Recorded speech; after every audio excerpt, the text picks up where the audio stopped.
سم دی داسې سختې ویډیوګانې دا چې کله سړی وګوري نو زړه انتهایي خفه شي.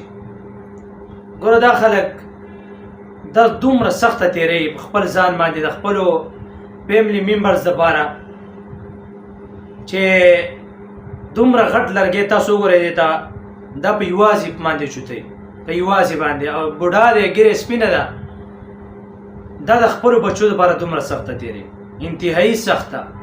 حالانکې بچي چې کله راغټ شي مور او پلار ته وایي تا ماله څه کړي.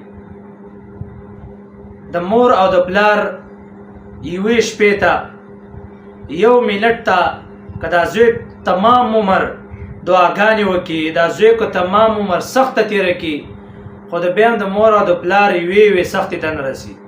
د مور یوې شپې ته نه رسي یوې شپې ته یو منټ ته نه رسي. دا داسې عظیم خلک دی چې چا مور او پلار ژوندي نو د هغې خدمت پکار دی چې بوډاګانې نو خدمت له پکار دی چې خدمت یې وکړي. ځکه ډېر خلک شته ډېر داسې خلک شته چې د مور او پلار نه سخت ازاریان دي د مور او پلار نه ازاریان دي چې کله واده وکړي واده نو بیا مور او پلار یې هېر کړي.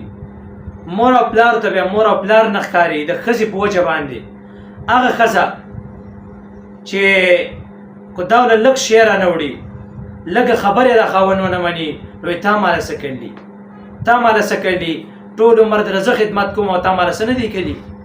نو ښځه داسې ناشکره مخلوق دی. حالانکې بیا هم دا سړی دا د ښځې د وجې نه مور او پلار پرېږدي او کله چې سړی مور او پلار خفه کړي نو پیغمبر علیه الصلاة والسلام فرمایي د مور او پلار په رضامندۍ کې دا د الله رب العزت رضامندي ده. د مور او پلار په خوشحالۍ کې چې مور او پلار خوشحاله کې دا داسې ده که پلار دغه رنګې الله رب العزت یې خوشحاله کړي نو د مور او پلار په خوشحالۍ کې د الله رب العزت خوشحالي ده. او چې مور او پلار ته نه خفئ او بیا نه د ښځې په وجه باندې خفئ هغه ښځه چې تا له لږ ټایم درکوي د شپې دغه رنګې تا ته ځان یې مهیا کړی لږ وخت دپاره هغه ښځې د وجې نه ته مور او پلار څومره خفه کې. نو مور او پلار دا مه خفه کوئ. مور او پلار خوشحاله ساتئ الله رب العزت پر نه خوشحاله. ډېر خلک داسې شته ښځه باندې به هم ظلم نه کې ښځه د الله رب العزت مخلوق دی. پیغمبر علیه الصلاة والسلام فرمایي زه تاسو ته وصیت کوم چې تاسو د خپلو ښځو خدمت کوئ مطلب د خپلو ښځو باندې رحم کوئ زیاتې مه کوئ. خو چې کله تاسو زیاتې هم کوئ نو الله رب العزت به نه خفه شي. نو مور او پلار خدمت کوئ. د ښځې د وجې نه به مور او پلار خفه کړي نه په ښځه به هم ظلم نه کوي ځکه چې ښځه د الله رب العزت یو مخلوق دی. ښځه باندې هم ظلم نه کوي او مور او پلار به خفه کوي نه. اویس قرني دا د قرن اوسېدونکی و. دا د پیغمبر علیه الصلاة والسلام په زمانه کې دا و خو د پیغمبر علیه الصلاة والسلام خواله نه و راغلی. ولې د مور خدمت یې کوو د مور خدمت یې کوو. نو پیغمبر علیه الصلاة والسلام حضرت عمر فاروق رضی الله تعالی عنه ته وویل وایي کله چې تاسو لاړ شئ نو اویس قرني ته به ووایئ چې ما ته دعا وکړه. نو پیغمبر علیه الصلاة والسلام بیا یو دور رالی پیغمبر علیه الصلاة والسلام د دنیا نه تللی و پردې فرمایلې وه دنیا نه تللی و. عمر رضی الله تعالی عنه حج له رالی چې کله حج له رالی نو ټول خلک یې ودرول اعلان یې وکړ اویس قرني دا څوک دی د قرن اوسېدونکی دی اویس نومې دی. یو کس پاسېد وایي هلته هغه ګډې بزې سره یې هغه هسې لیونی دی او مجنون دی هلته ګډې بزې ساتي. عمر صاحب ورته ووایي لیونی هغه نه لیونی ته مجنون هغه نه دی انت مجنون ته مجنون یې. وایي لیونی هغه نه دی وایي په کوم ځای کې دی ځای ورته وښوده وایي پلانې ځای کې دی. نو عمر رضی الله تعالی عنه او علي رضی الله تعالی عنهما دا دواړه دا لاړه او هغې سره ملاقات یې کاوه. چې کله لاړو دی په مونځ باندې ولاړو. اویس قرني رضی الله عنه دا په مونځ باندې ولاړو. نو چې عمر صاحب ورغلی نو دی دا د میلمه چې کله راشي او کس په مونځ باندې ولاړ نو ده له پکار دی چې مونځ مختصر کړي دا مسله هم ده. نو چې کله اویس قرني خواله دوی راله نو اویس قرني رضی الله عنه هغې مونځ مختصر که په مونځ باندې ولاړو سلام یې چې کله وګرځاوه نو تپوس یې دې وکړه وایي تاسو څوک یې. نو عمر صاحب ورته وویل زه عمر ابن خطاب یم د خطاب زوی عمر یم. علي صاحب ته ووایي دا خو امیر المؤمنین دی. نو اویس قرني باندې یو ير رااله، یو رعب پرې رااله، وایي رپېده. عمر صاحب ورته ووایي چې رپه مه ړچېږه مه، موږ ته دعا وکړه. بیا هغه ته ووایي چې ښه ته د الله رب العزت د پیغمبر ملګری د رسول الله صلی الله علیه وسلم ملګری، زه به تا ته دعا کوم، دعا خو ما درته وکړه. وایي بهرحال عمر صاحب مجبوره کړه په دې باندې چې دعا ورته وکړي. نو دعا ورته وکړه.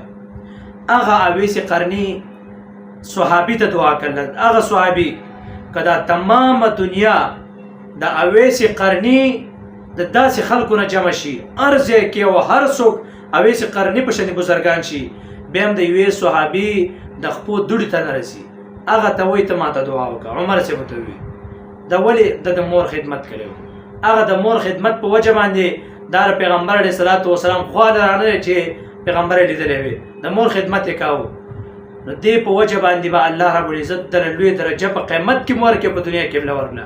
ځکه صحابي ته وایي ماته دعا وکړه. او چې کله قیامت راشي وایي ده ته به وایي چې ځه جنت ته، حساب کتاب به ورسره نه کوي. دا به د هغه خلکو نه چې داسې به حساب کتاب نه وي، دا به بې سواله او دغرنګې بې تپوسه جنت ته ځي.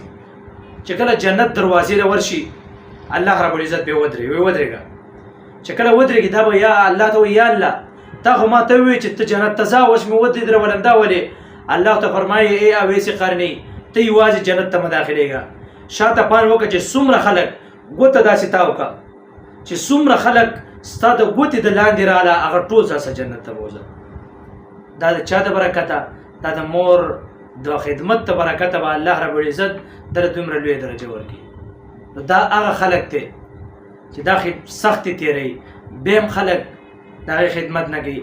د قیامت په ورځ باندې چې کله انسان الله رب العزت ته مخامخ شي او د مور او پلار خدمت کوي، دا هلته به هم دا وایي یا الله ما د مور او پلار خدمت کړی دی، که الله ته دې پوه شي دا خبره هم د ده د بخانې دپاره ذریعه جوړېږي چې دا د مور او پلار خدمت وکړي. تاسو ما ووایي چې پیغمبر علیه الصلاة والسلام فرمایي چې د مور او پلار په رضامندۍ کې د الله رب العزت رضامندي ده. او الله رب العزت فرمایي قرآن مجید کې، الله رب العزت فرمایي تاسو د الله رب العزت عبادت کوئ. الله یو منې د الله رب العزت عبادت کوئ او دغه رنګې د مور او پلار څخه کوئ، د مور او پلار څخه یې ګډه کوئ.